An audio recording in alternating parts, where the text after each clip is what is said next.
Gulf breaking ന്യൂസിലേക്ക് സ്വാഗതം. പ്രവാസ ലോകത്തെ വിവിധ വാർത്തകൾക്കായി ഈ ചാനൽ സബ്സ്ക്രൈബ് ചെയ്യൂ. യുഎഇയിൽ പുതുവത്സര ആഘോഷങ്ങളോടനുബന്ധിച്ച് സുരക്ഷാ മാർഗനിർദ്ദേശങ്ങൾ അധികൃതർ പുറപ്പെടുവിച്ചു. പുതുവത്സര ദിനത്തിൽ വിവിധ സ്ഥലങ്ങളിൽ ഉയർന്ന തിരക്ക് അനുഭവപ്പെടാനുള്ള സാധ്യത മുൻകൂട്ടി കണ്ടാണ് യുഎഇ സർക്കാരിന്റെ പ്രഖ്യാപനം.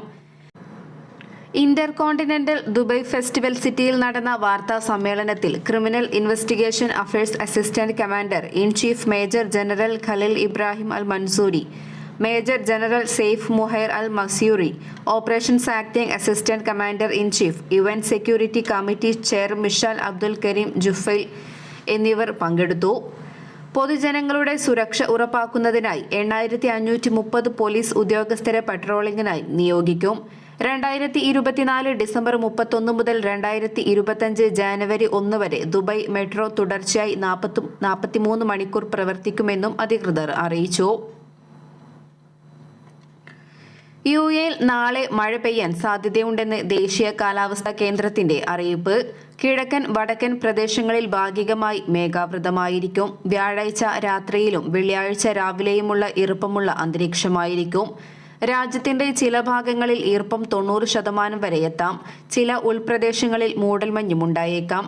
അബുദാബിയിൽ 16 ഡിഗ്രി സെൽഷ്യസിനും 25 ഡിഗ്രി സെൽഷ്യസിനും ഇടയിൽ, ദുബൈയിൽ 19 ഡിഗ്രി സെൽഷ്യസിനും 26 ഡിഗ്രി സെൽഷ്യസിനും ഇടയിലായിരിക്കും താപനില. മിതമായ കാറ്റ് ഉണ്ടാകാൻ സാധ്യതയുണ്ടെന്നും അറിയിപ്പിൽ വ്യക്തമാക്കുന്നു.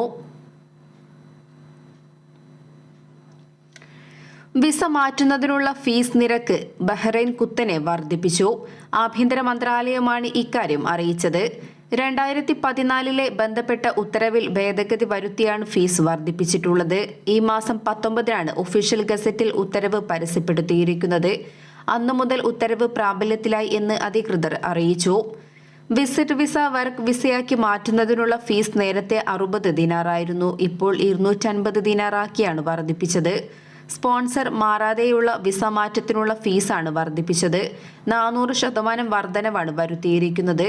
വിസിറ്റ് വിസ ഫാമിലി റീയൂണിഫിക്കേഷൻ വിസയാക്കി മാറ്റുന്നതിനുള്ള ഫീസിലും മാറ്റമുണ്ട്.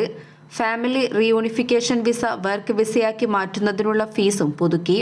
2 വിസ മാറ്റത്തിനും 250 ദിർഹമാണ് പുതിയ ഫീസ്. ബഹ്റൈനിലെത്തിയ ശേഷം വിസ മാറ്റുന്നതിനുള്ള നിരക്കുകളിലാണ് മാറ്റം വന്നിരിക്കുന്നത്. അതേസമയം ബഹ്റൈനിൽ വിസ ഓണറൈവൽ സൗകര്യം വീണ്ടും ലഭ്യമായി തുടങ്ങി എന്ന വിവരവും പുറത്തുവന്നു.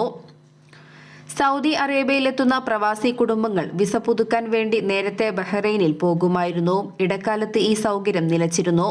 പ്രവാസി കുടുംബങ്ങളെ ഇത് ഏറെ പ്രയാസത്തിലാക്കുകയും ചെയ്തു. എന്നാൽ നിലവിൽ വിസ ഓണറൈവൽ ലഭ്യമായി തുടങ്ങിയിട്ടുണ്ട്.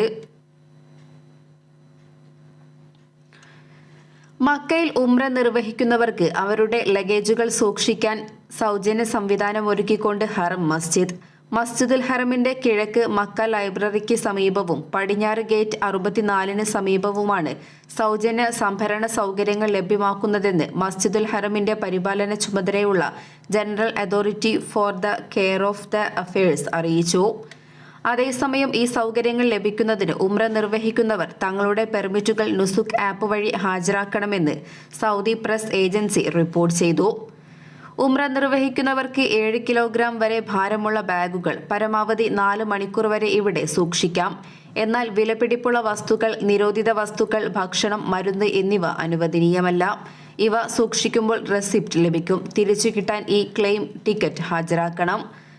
സന്ദർശകരെ മികച്ച രീതിയിൽ സഹായിക്കുന്നതിനായി ഹറമിന് ചുറ്റുമുള്ള എല്ലാ പ്രദേശങ്ങളും ഉൾക്കൊള്ളുന്നതിനായി സേവനം വിപുലീകരിക്കാൻ അതോറിറ്റി പദ്ധതിയിടുന്നതായും SPA റിപ്പോർട്ട് ചെയ്തു. ഒമാനിൽ ഇന്ന് മഴ കൂടുതൽ ശക്തമാകും. ഇതിന്റെ ഭാഗമായി ഒമാനിലെ സ്കൂളുകൾ ഓൺലൈനായിട്ടായിരിക്കും വ്യാഴാഴ്ച പ്രവർത്തിക്കുക എന്ന് വിദ്യാഭ്യാസ മന്ത്രാലയം അറിയിച്ചിരുന്നു.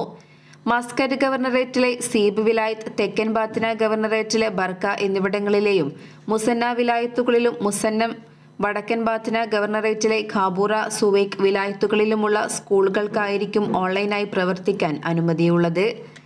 ഒമാനിലെ മറ്റു പ്രദേശങ്ങളിൽ ബുധനാഴ്ച ഭാഗികമായാണ് മഴ ലഭിച്ചത്. ലിവ, സൊഹർ, അവാബി, റുസ്താഖ്, ഖസബ്, ഷിനാസ്, ബിദ്ബിദ് എന്നീ വിലായത്തുകളിലാണ് ഇന്നലെ മഴ പെയ്തത്. ഒമാനിൽ ഇന്നും മഴ തുടരുമെന്നാണ് കാലാവസ്ഥാ നിരീക്ഷണ കേന്ദ്രത്തിന്റെ അറിയിപ്പ്.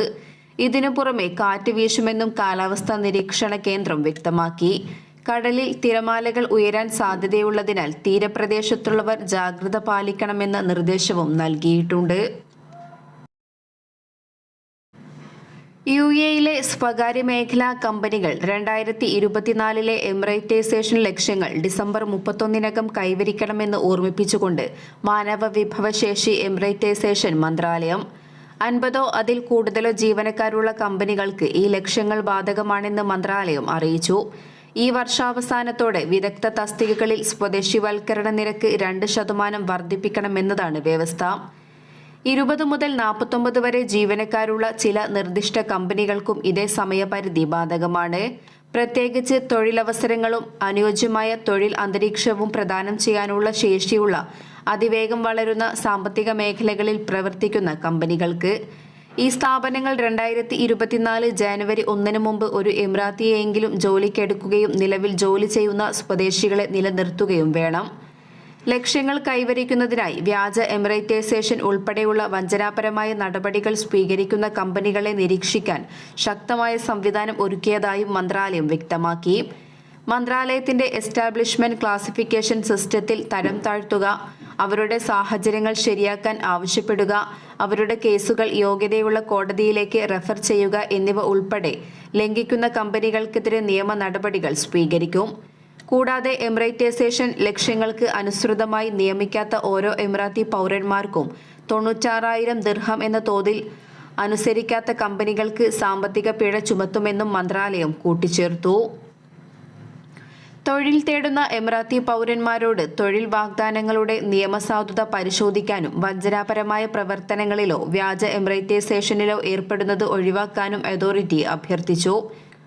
എമിറേറ്റൈസേഷൻ നയങ്ങൾക്ക് വിരുദ്ധമായ നിഷേധാത്മക രീതികൾ ശ്രദ്ധയിൽപ്പെടുന്നവർ 600-590000 എന്ന നമ്പറിൽ കോൾ സെന്ററുമായി ബന്ധപ്പെട്ടോ അതോറിറ്റിയുടെ വെബ്സൈറ്റിലൂടെയോ ഇക്കാര്യം റിപ്പോർട്ട് ചെയ്യാനും മന്ത്രാലയം അഭ്യർത്ഥിച്ചു. സ്വദേശിവൽക്കരണം നടപ്പിലാക്കിയ ശേഷം നിലവിൽ 23,000 സ്വകാര്യ കമ്പനികളിലായി 1,24,000 എമിറാത്തി പൗരന്മാർ ജോലി ചെയ്യുന്നതായും മന്ത്രാലയം കൂട്ടിച്ചേർത്തു. സ്വകാര്യ മേഖലയിലെ കമ്പനികൾ എമിറേറ്റൈസേഷൻ നയങ്ങൾ മികച്ച രീതിയിൽ പാലിക്കുന്നുണ്ടെന്ന് എന്നാണ് ഇത് വ്യക്തമാക്കുന്നതെന്നും അധികൃതർ വ്യക്തമാക്കി.